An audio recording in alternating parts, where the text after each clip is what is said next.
نحمدہ ونصلی ونسلم علی رسولہ الکریم اما بعد فاعوذ باللہ من الشیطان الرجیم بسم اللہ الرحمن الرحیم الصلاۃ والسلام علیک یا سیدی یا رسول اللہ الصلاۃ والسلام علیک یا سیدی یا حبیب اللہ وعلی آلک واصحابک یا نور اللہ۔ رب تعالیٰ کی حمد و ثنا کے بعد اور پیارے حبیب مصطفیٰ صلی اللہ علیہ وآلہ وسلم پر درود شریف پیش کرنے کے بعد السلام علیکم ورحمۃ اللہ وبرکاتہ۔ قرآن کے اندر ذکر کیے گئے واقعات اور معجزات کا سلسلہ جو میں نے شروع کیا، اس میں سے میں یہ ذکر کر چکی کہ حضرت موسیٰ علیہ السلام کا جو عصا مبارک تھا اس سے کیا کیا معجزات پیش آئے۔ جب وہ معجزات پیش آئے تو کچھ اس طرح کی جگہ کا بھی ذکر کیا گیا، جیسے میدان طے کا ذکر کیا گیا، اس کے اندر وہ پتھر جس سے چشمے جاری ہوئے ان کا ذکر کیا گیا۔ اس کے علاوہ اتنا عرصہ وہاں پر رہنے تک جب حضرت موسیٰ نے دعا فرمائی تو من و سلویٰ کا بھی ذکر کیا گیا۔ یہ بھی مختلف معجزات ہیں۔ سب سے پہلے میں اس پتھر کا ذکر کروں گی جس سے 12 چشمے نکلے تھے اور وہاں پر رہنے والے لوگوں نے پانی سے خود کو سیراب کیا تھا۔ یہ 1 ہاتھ لمبا اور 1 ہاتھ چوڑا چوکور پتھر تھا جو ہمیشہ حضرت موسیٰ علیہ السلام کے جھولے میں رہتا تھا۔ اس مبارک پتھر کے ذریعے حضرت موسیٰ علیہ السلام کے 2 معجزات کا ظہور ہوا جن کا ذکر قرآن پاک میں موجود ہے۔ اس کا پہلا عجیب کارنامہ جو در حقیقت حضرت موسیٰ علیہ السلام کا معجزہ تھا وہ اس پتھر کی دانشمندانہ لمبی دوڑ تھی۔ اس کا مفصل واقعہ کچھ یوں ہے کہ بنی اسرائیل کا یہ عام دستور تھا کہ وہ بالکل ننگا بدن ہو کر مجمع عام میں غسل کیا کرتے تھے، مگر حضرت موسیٰ علیہ السلام کو کہ اسی قوم کے ایک فرد تھے اور اسی ماحول میں پلے بڑھے تھے، لیکن خداوند قدوس نے ان کو نبوت اور رسالت کی عظمت سے سرفراز فرمایا تھا۔ اس لیے آپ کی عصمت نبوت بھلا اس حیا سوز بے غیرتی کو کب گوارا کر سکتی تھی۔ یہ بات آپ کو بنی اسرائیل کی بے حد ناپسند تھی اور آپ اس سے بے انتہا بیزار تھے۔ اس لیے آپ یا تو ہمیشہ تنہائی میں یا تہ بند باندھ کر غسل فرمایا کرتے تھے۔ بنی اسرائیل نے جب دیکھا کہ آپ کبھی ننگے ہو کر غسل نہیں فرماتے تو ظالموں نے آپ پر ایک بہتان لگایا کہ آپ کے بدن کے اندر اندرونی حصے میں یا تو برس کا سفید داغ یا کوئی ایسا عیب ضرور ہے جس کو چھپانے کے لیے آپ کبھی برہنہ نہیں ہوتے، اور ظالموں نے اس تہمت کا اس قدر اعلان اور چرچا کیا کہ ہر کوچے اور بازار میں یہ بات پھیل گئی۔ اس مکروہ تہمت سے حضرت موسیٰ علیہ السلام کو بہت رنج ہوا اور آپ اذیت میں پڑ گئے۔ تو رب تعالیٰ کو یہ کیوں کر گوارا تھا کہ حضرت موسیٰ علیہ السلام پر بہتان لگتا، آپ اذیت میں پڑ جاتے اور آپ خاموش رہتے۔ آپ نے ایک ایسا ذریعہ پیدا فرمایا کہ جس سے آپ کی برات ظاہر ہو گئی۔ اور یہ واقعہ کچھ یوں ہے کہ ایک دن آپ پہاڑوں کے دامنوں میں چھپے ایک چشمے پر غسل کرنے کے لیے تشریف لے گئے۔ آپ نے دیکھا کہ دور دور تک وہاں کسی انسان کا نام و نشان نہیں، اس لیے آپ نے اپنے تمام کپڑے اتار کر ایک پتھر پر رکھ دیے اور بالکل برہنہ بدن ہو کر غسل فرمانے لگے۔ غسل کے وقت جب آپ لباس پہننے کے لیے پتھر کے پاس پہنچے تو کیا دیکھا کہ وہ پتھر آپ کے کپڑوں کو لیے ہوئے بھاگتا چلا جا رہا ہے۔ یہ دیکھ کر حضرت موسیٰ علیہ السلام بھی اس پتھر کے پیچھے پیچھے دوڑنے لگے اور فرمانے لگے کہ ثوبی حجر، یعنی اے پتھر میرا کپڑا، اے پتھر میرا کپڑا۔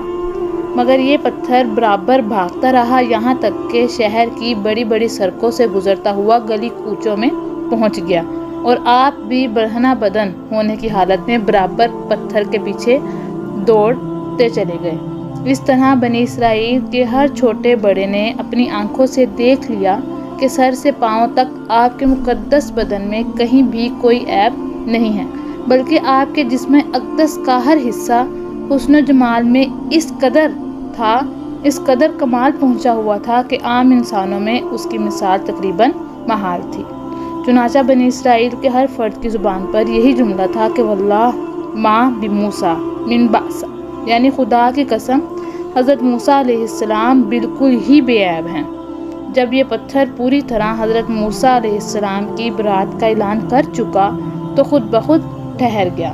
آپ نے جلدی سے لباس لیا اور پہن لیا اور اس پتھر کو اٹھا کر اپنے جھولے میں رکھ دیا۔ اس واقعے کا ذکر قرآن پاک میں اس آیت میں ہے کہ رب تعالیٰ فرماتے ہیں یا ایھا الذین آمنوا لا تکونوا کالذین آذوا موسیٰ فبرأہ اللہ مما قالوا وکان عند اللہ وجیہا۔ اے ایمان والو، تم ان لوگوں کی طرح مت ہو جاؤ جنہوں نے تہمت لگا کر حضرت موسیٰ علیہ السلام کو دکھ دیا تھا، تو اللہ تعالیٰ نے حضرت موسیٰ کو ان لوگوں کی بکواس سے بری فرما دیا اور اللہ کے نزدیک وہ بہت آبرو والے ہیں۔ اور اس واقعے اور معجزے کے ساتھ پتھر کا دوسرا واقعہ وہ جو میدان طے میں جب آپ نے عصا مبارک پتھر پر مارا اور 12 چشمے اس پتھر سے نکلنے لگے، جس کا میں پہلے ذکر کر چکی ہوں، یہ تھا اس کا دوسرا معجزہ۔ پھر میں نے ایک میدان طے کا ذکر کیا کہ جب فرعون دریائے نیل میں غرق ہو گیا تو تمام بنی اسرائیل مسلمان ہو گئے اور حضرت موسیٰ علیہ السلام کو اطمینان نصیب ہو گیا۔ تو اللہ تعالیٰ کا حکم ہوا کہ آپ بنی اسرائیل کا لشکر لے کر ارض مقدس بیت المقدس میں داخل ہو جائیں۔ اس وقت بیت المقدس پر عمالقہ کی قوم کا قبضہ تھا، جو بدترین کفار تھے اور بہت طاقتور جنگجو اور نہایت ہی ظالم لوگ تھے۔ چنانچہ حضرت موسیٰ علیہ السلام 6 لاکھ بنی اسرائیل کو اپنے ساتھ لیے قوم عمالقہ سے جہاد کے لیے روانہ ہوئے۔ مگر جب بنی اسرائیل بیت المقدس کے قریب پہنچے تو ایک دم بزدل ہو گئے اور کہنے لگے اس شہر میں عمالقہ ہیں، جبارین ہیں، جو بہت ہی زور آور اور زبردست ہیں، لہٰذا جب تک یہ لوگ شہر میں رہیں گے ہم ہرگز شہر میں داخل نہیں ہوں گے۔ بلکہ بنی اسرائیل نے حضرت موسیٰ سے یہاں تک کہہ دیا کہ اے موسیٰ، آپ اور آپ کا خدا جا کر اس زبردست قوم سے جنگ کریں، ہم تو یہیں بیٹھے رہے ہیں۔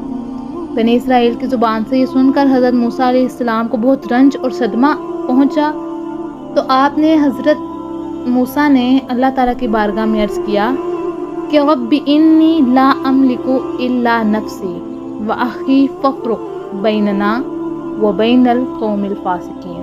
اے میرے پروردگار، مجھے اپنے اوپر اور میرے بھائی پر اختیار ہے، لہٰذا تو ہم کو ان نافرمانوں سے الگ رکھ۔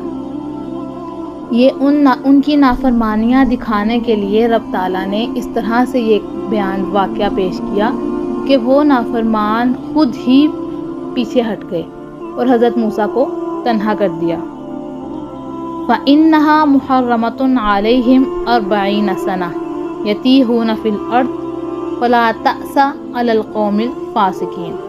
وہ مقدس زمین ان لوگوں پر 40 برس تک حرام ہے، یہ لوگ زمین میں بھٹکتے پھریں، لہٰذا آپ ان نافرمانوں کا غم نہ کھائیں۔ اس کا نتیجہ یہ ہوا کہ یہ 6 لاکھ بنی اسرائیل ایک میدان میں 40 برس تک بھٹکتے رہے، مگر اس میدان سے باہر نکلنا مشکل بلکہ نہیں نکل سکے۔ اسی میدان کا نام میدان طے ہے۔ اس میدان میں بنی اسرائیل نے کھانے کے لیے منوسلوا بنی اسرائیل کو نازل کیا گیا۔ منوسلوا بھی ایک معجزہ ہے جو حضرت موسیٰ علیہ السلام پر اترا۔ حضرت موسیٰ نے اپنا عصا مار دیا اور وہ پتھر جس کا ذکر میں نے ابھی کیا، اس سے 12 چشمے جاری ہو گئے۔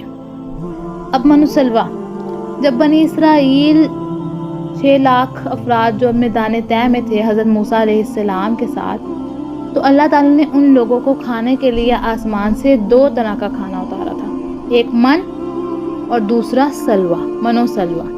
من بالکل سفید شہد کی طرح ایک حلوہ تھا یا سفید رنگ کی شہد ہی تھی جو روز آسمان سے بارش کی طرح برستی، اور سلوا پکی ہوئی بیڑیں تھیں جو آسمان سے نازل ہوا کرتی تھیں۔ رب تعالیٰ نے اپنی نعمتوں کا ذکر فرماتے ہوئے قرآن پاک میں اس طرح فرمایا وَنَزَّلْنَا عَلَيْكُمُ الْمَنَّ وَالسَّلْوَىٰ۔ اے بنی اسرائیل، ہم نے میدان طے میں تم لوگوں پر منوسلوا اتارا۔ اس منوسلوا کے بارے میں حضرت موسیٰ علیہ السلام کا حکم یہ تھا کہ روزانہ تم لوگ اس کو کھا لیا کرو اور کل کے لیے ہرگز اس کو جمع مت کرنا، مگر بعض ضعیف الاعتقاد جن کا عقیدہ بہت کمزور تھا، وہ لوگ اس کو جمع کرنا شروع ہو گئے۔ ان کا سوچنا یہ تھا کہ اگر کسی دن من و سلویٰ نہ اترا تو ہم لوگ اس میدان میں اپنی زندگی، اپنا گزارا کیوں کریں گے اور مر جائیں گے۔ چنانچہ ان لوگوں نے کچھ چھپا کر کل کے لیے رکھ لیا، تو نبی کی نافرمانی سے ایسی نحوست پھیل گئی کہ جو کچھ لوگوں نے کل کے لیے جمع کیا تھا وہ سڑ گیا اور آئندہ کے لیے اترنا بند ہو گیا۔ اس لیے حضور اقدس صلی اللہ علیہ وآلہ وسلم نے ارشاد فرمایا کہ بنی اسرائیل نہ چھپاتے تو نہ کھانا کبھی خراب ہوتا اور نہ گوشت کبھی سڑتا۔ کھانے کا خراب ہونا اور گوشت کا سڑنا اسی طریق سے شروع ہوا، ورنہ اس سے پہلے نہ کھانا بگڑتا تھا اور نہ ہی گوشت سڑتا تھا۔ یہ ایک نعمت تھی جو رب تعالیٰ کی طرف سے بنی اسرائیل کے لوگوں پر اتری، لیکن بنی اسرائیل کے کچھ ایسے لالچی لوگ جنہوں نے اپنی کل کا سوچا، حضرت کے فرمانے کے بعد بھی کل کا سوچا، تو پھر ان کو یہ سزا ملی کہ آسمان سے وہ کھانا اترنا بند ہو گیا اور جو بچا کے رکھا تھا وہ سڑ گیا اور خراب ہو گیا۔ آج یہ واقعات میں نے آپ کے ساتھ ذکر کیے، یہ معجزات میں نے آپ کے ساتھ ذکر کیے۔ رب تعالیٰ اس سے ہمیں بہت سمجھنے کی توفیق عطا فرمائے، اور رب تعالیٰ ہمیں اپنی زندگی ہمارے آقا علیہ السلام کے کہنے کے مطابق، پیارے محبوب کے فرمان کے مطابق گزارنے والا بنائے۔ وما علینا الا البلاغ المبین۔